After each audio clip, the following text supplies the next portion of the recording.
40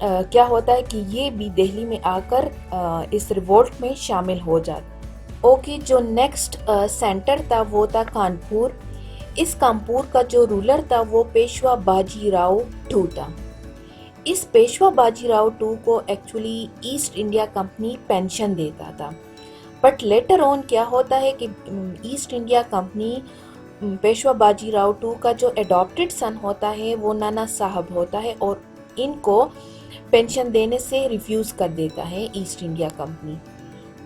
جبکہ اگر ہم ریبیلین کی بات کریں، ریوولٹ کی بات کریں، تو اس ریبیلین کو کانپور میں نانا صاحب ہی لیڈ کر رہے تھے، اور ان کی انتھک محنت کی وجہ سے اور گریٹ کمانڈ کی وجہ سے کیا ہوتا ہے کہ نانا صاحب برٹش کو کانپور سے ایکسپیل کرنے میں کامیاب ہو جاتا ہے، اور یوں نانا صاحب جو ہے وہ بہادر شاہ ظفر کو ایمپرر آف انڈیا ایکنالج کر دیتے ہیں اور خود کو اس کا جرنیل مان لیتے ہیں.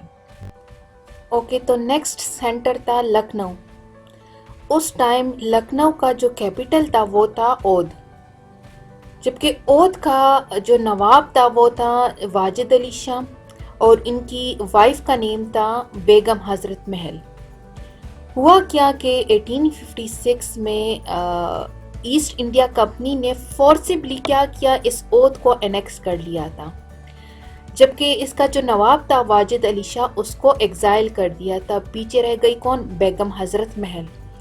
بیگم حضرت محل نے اپنے بیٹے کے ساتھ مل کر اس ریوولٹ کا لیڈرشپ سنبھالا، اور یوں یہاں پہ لکھنؤ میں 4 جون 1857 کو یہ ریوولٹ سٹارٹ ہوا. اس ریوولٹ کے سامنے مینز بیگم حضرت محل کی لیڈرشپ کے سامنے برٹش ایسٹ انڈیا کمپنی کی آرمی ٹک نہ سکی، اور بیگم حضرت محل جو ہیں وہ برٹش ایسٹ انڈیا کمپنی کو ایکسپیل کرنے میں کامیاب ہو گئی. نیکسٹ ہے جھانسی.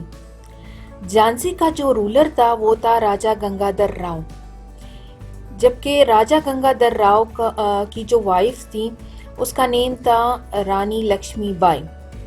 سو after the death of Raja Gangadhar Rao, Lakshmi Bai became the leader of the Jhansi.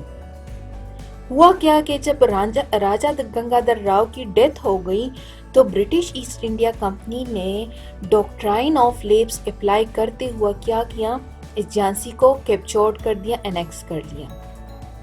But Rani Lakshmi by ہار ماننے والوں میں سے نہیں تھی. کیا ہوا کہ ان کی مدد کے لیے تانتیا ٹوپی جو تھا وہ آیا، اور انہوں نے ساتھ میں مل کر اس برٹش ایسٹ انڈیا کے کمپنی کے خلاف جنرسلی وار لڑی. But due to some traitors British یہ جھانسی کیپچر کرنے میں کامیاب ہو گیا. نیکسٹ ہے بہار.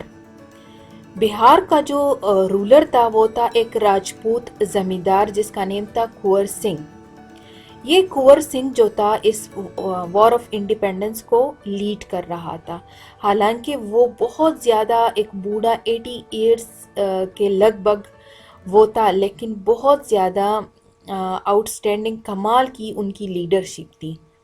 سو یہاں پہ بہار سے کنور سنگھ اس وار آف انڈیپینڈنس کو لیڈ کر رہے تھے. تو یہ تھے تمام سینٹر جن سے یہ وار آف انڈیپینڈنس لڑی جا رہی تھی. نیکسٹ کیا ہوتا ہے کہ in the month of September British East India company اپنی پوری تیاری کے ساتھ فورسز ایکیومولیٹ کرنے کے بعد دہلی میں انٹر ہو جاتا ہے، اور ان کی سراؤنڈنگ جو والز ہوتی ہے ان کو بروک کر کے اندر آ جاتے ہیں. ٹھیک ہے، یوں اس لڑائی کا آغاز جو ہے وہ ہو جاتا ہے، اور یہ لڑائی تقریباً 6 days تک کنٹینیوسلی جاری رہتی ہے، اور ایونچولی کیا ہوتا ہے کہ برٹش فورسز اس وار آف انڈیپینڈنس کو جیتنے میں کامیاب ہو جاتے ہیں. نیکسٹ کیا ہوتا ہے کہ جو دہلی میں مغل ایمپرر ہوتا ہے لاسٹ بہادر شاہ ظفر، وہ اپنے قلعے کو چھوڑ کے بھاگ جاتا ہے اور ہمایوں کی مقبرے میں پناہ لے لیتا ہے. But British East India company ان کا پیچھا کرتے ہوئے کیا کر لیتے ہیں، ان کو اریسٹ کر لیتے ہیں۔ اریسٹ کرنے کے بعد ان کے خلاف مقدمہ چلایا جاتا ہے اور یہ مقدمہ ان کی ٹرائل 27 جنوری سے اپ ٹو 9 مارچ 1858 تک یہ جاری رہتا ہے، اور آخر میں ان کو ڈیپورٹ کیا جاتا ہے، ان کو جلا وطنی کی سزا ہو جاتی ہے، جس میں ان کو رنگون بھیجا جاتا ہے، جہاں پہ وہ 11 نومبر 1862 کو ان کی ڈیتھ ہو جاتی ہے۔ تو یہ تھا سارا سیناریو اس وار آف انڈیپینڈنس کا۔ نیکسٹ لیکچر میں ہم اس وار آف انڈیپینڈنس کے امپیکٹس اور ان کے کانسیکوینسز کو ڈسکس کریں گے۔